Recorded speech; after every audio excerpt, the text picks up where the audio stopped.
20s, I had the worst insomnia, and I know how much that can control your life.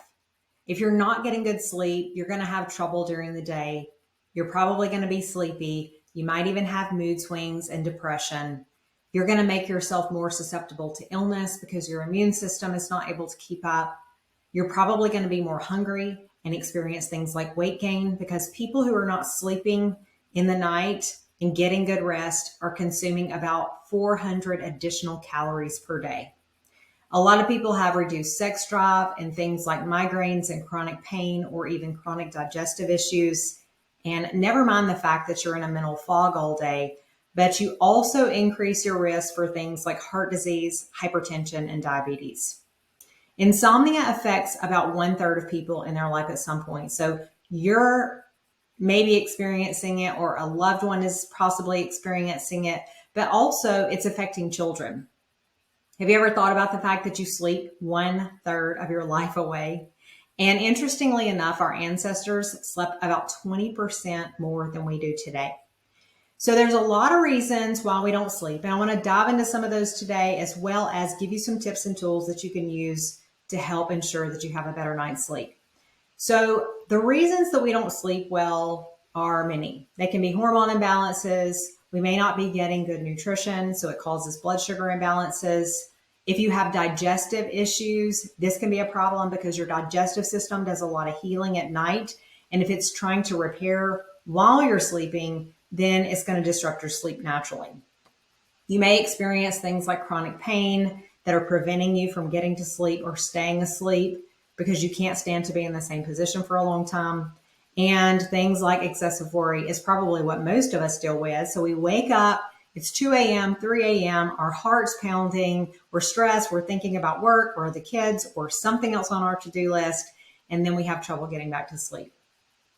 Also, inside light exposure and our constant exposure to that and not getting enough sunlight is another reason that we may not sleep well. So if you're on a healing journey, it's really important that you learn to sleep so your body can recover. Your brain recharges and it gets rid of all the byproducts while you're sleeping. And your physical body is also going through organ cleansing and muscle recovery. It's going to help things like your metabolism, your immune system, and hormone balance while you sleep. So if you are not getting good sleep, that means that you may not be staying in bed long enough, but quality is really what matters here the most. Ideally, you should fall asleep within 10 to 20 minutes of laying down. And if you're falling asleep too fast, then it can be a sign that you're overtired. I like to use something like an Oura Ring or another tracker to measure my sleep. So you can download apps to look at your sleep. Things like this are going to show you how much time you were asleep, how long it took you to fall asleep, how long you were in the different stages, and then also how restful your sleep is. You can also get apps that track snoring and different things to see how restful you were during the night. And then most of these apps are going to give you a sleep score. So you can change things in your routine, like some of the tips I'm going to share with you today, and then continue to track your sleep to see how you do over time.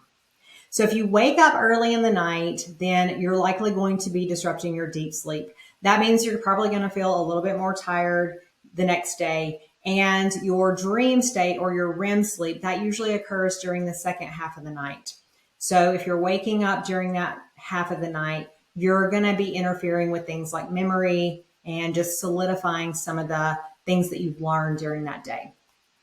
Restorative sleep is going to help you improve your skin, your physical performance, your blood sugar balance. You're going to have a healthy weight and metabolism and better recall the next day, as well as improve your hormone balance. So if you're not sure what's disrupting your sleep and it's something that you want to investigate a little bit further, just know that you can connect with people like me. If you're interested in some of those options, then I'm going to put a link available for you so you can do that. But let's dive into how to improve your sleep today. So your internal clock runs around the rise and fall of the sun. This is called your circadian rhythm. And health issues, too much caffeine, processed foods in your diet, stress, blood sugar imbalances, infections, we've talked about some of those. Those are the things that are typically disrupting our normal wake and sleep patterns. So one of the things I really love to work on is healthy light exposure. So if you're getting proper light exposure, that's going to start in the morning by getting up with the sun, getting sunlight in your eyes as early as possible when the sun rises. You can also go for a morning walk. You can sit on your back patio, take a walk on your patio, get some grounding in at the same time. And this is really going to help reset your circadian rhythm. When you're working during the day, you're spending a lot of time on the screen. It's important to use things like blue blocking glasses. These are going to block the blue light or the artificial lighting out. And this is really important, especially after about 3 p.m. When the sun starts to go down, you really want to start protecting yourself from that additional blue light. You can take walk breaks outside using no glasses during the day as much as possible to help get your body exposed back to the sunlight so it can jump back on that natural rhythm. And at night, you can use soft lamps near your bedside. You can do that instead of using harsh overhead lighting as the sun goes down. I love using salt lamps as an alternative. And then limit your screen time about 1 to 2 hours before bed. You can read a book, snuggle with a partner, get your clothes out, get your lunch packed, all the great things that you want to do to prepare yourself for the next day, but put down your devices. And also you want to think about your room when you're sleeping. So you can sleep with blackout curtains, use an eye mask to block out the outside lighting. Make sure that you don't have a lot of light coming in from things like alarms, lamps. All these things can disrupt your circadian rhythm. When it comes down to your sleep hygiene or setting yourself up for a good night's sleep, I like to think about a few things to help me, and so that I really get into a routine so that every single day things are the same. And I like to call this or refer to this as sleep hygiene. So we obviously do this with children, right? They have a certain bedtime. They're surrounded by relaxing activities. Maybe they take a bath, they read a book, and then lights out. But we forget about this as an adult, but it's still important for us because we have these busy schedules. And I think at night, we really want to kind of engage in those mindless activities. We want to scroll the internet or watch television, but this is really going to set you up for disrupted sleep. So a few things that you can do is, one, you can avoid large meals and a lot of extra fluids before bedtime. And this is going to prevent you from having to get up in the middle of the night, go to the bathroom. It's also going to prevent blood sugar imbalances in the middle of the night that may wake you up and cause you to feel hungry. These large meals can also be really difficult to digest. So your body and your digestive system is working overtime when it actually should be resting and repairing. You can also spend 1 hour of sleep, 1 hour preparing for good sleep. So when you have a consistent sleep schedule, you may even set a bedtime alarm and honor that just like you do a wake up alarm. And making sure you go to bed 1 hour within your normal bedtime and you're getting up 1 hour within your normal wake time on the weekends is super important as well. About 1 hour before bed, you want to create a really relaxing atmosphere. This is going to help your body understand, hey, the day is coming to an end. It's really time for us to enter into rest mode. You can also turn down the thermostat on your temperature for your house a couple degrees before you lay down. This is going to help you because your body temperature actually drops at night. And this is going to help your body do that a little bit more easily so you stay asleep and fall asleep with ease. Get in bed by 10 p.m. So your natural repair mode for your brain and body starts about 11 p.m. based on the cycles of the sun. So getting in bed earlier to make sure that you're sleeping is really beneficial by the time your body gets into this repair mode. You also want to consider stressful tension before bed. So this can be physical or emotional.